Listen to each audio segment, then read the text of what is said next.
شروع اللہ کا نام لے کر جو بڑا مہربان نہایت رحم والا ہے۔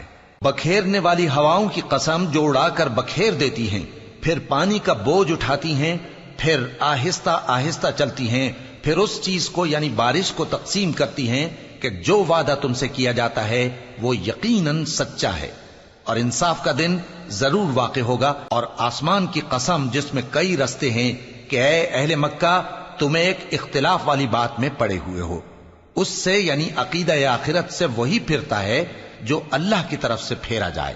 اٹکل دوڑانے والے ہلاک ہوں جو بے خبری میں بھولے ہوئے ہیں، پوچھتے ہیں کہ جزا کا دن کب ہوگا؟ وہ دن ہوگا جب ان کو آگ میں عذاب دیا جائے گا۔ اب اپنی شرارت کا مزہ چکھو، یہ وہی ہے جس کے لیے تم جلدی مچایا کرتے تھے۔ بے شک پرہیزگار بہشتوں اور چشموں میں ہوں گے، اور جو نعمتیں ان کا پروردگار انہیں دیتا ہوگا انہیں لے رہے ہوں گے۔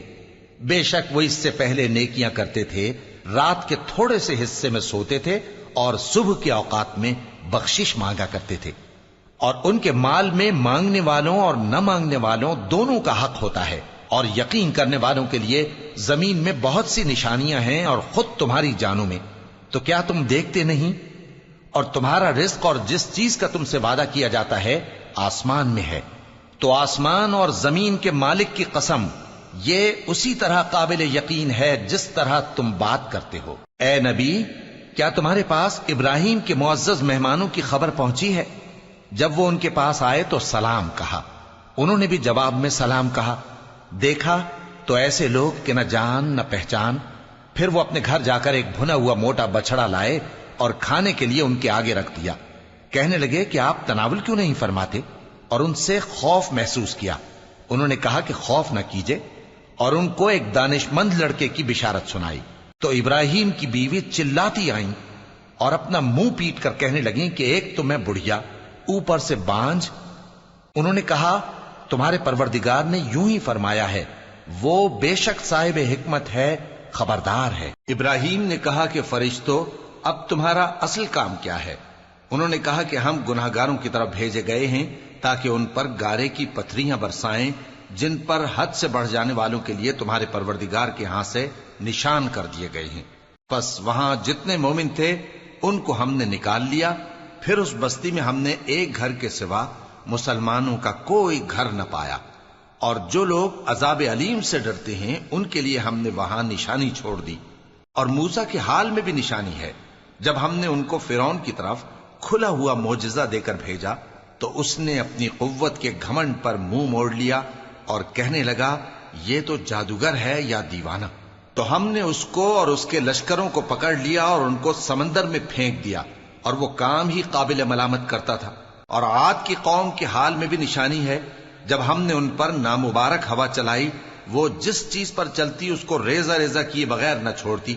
اور قوم سمود کے حال میں بھی نشانی ہے، جب ان سے کہا گیا کہ ایک وقت تک فائدہ اٹھا لو، پس انہوں نے اپنے پروردگار کے حکم سے سرکشی کی، سو ان کو کڑک نے آ پکڑا اور وہ دیکھ رہے تھے۔ پھر وہ نہ تو کھڑے رہنے کی طاقت رکھتے تھے اور نہ مقابلہ کر سکتے تھے، اور اس سے پہلے ہم نوح کی قوم کو ہلاک کر چکے تھے۔ بے شک وہ نافرمان لوگ تھے۔ اور آسمان کو ہم ہی نے اپنی قدرت سے بنایا، اور ہم کو ہر طرح کی قدرت ہے، اور زمین کو ہم ہی نے بچھایا، تو دیکھو ہم کیا خوب بچھانے والے ہیں۔ اور ہر چیز کے ہم نے دو دو جوڑے بنائے تاکہ تم نصیحت حاصل کرو۔ تو تم لوگ اللہ کی طرف دوڑ چلو، میں اس کی طرف سے تم کو صاف صاف خبردار کرنے والا ہوں۔ اور اللہ کے ساتھ کسی اور کو معبود نہ بناؤ، میں اس کی طرف سے تم کو صاف صاف خبردار کرنے والا ہوں۔ اسی طرح ان سے پہلے لوگوں کے پاس بھی جو پیغمبر آتا تو وہ بھی اس کو جادوگر یا دیوانہ کہتے۔ کیا یہ لوگ ایک دوسرے کو اسی بات کی وصیت کر مرے ہیں؟ نہیں، بلکہ یہ شریر لوگ ہیں۔ تو اے نبی ان سے منہ موڑ لو، تم کو ہماری طرف سے ملامت نہ ہوگی، اور نصیحت کرتے رہو کہ نصیحت مومنوں کو نفع دیتی ہے۔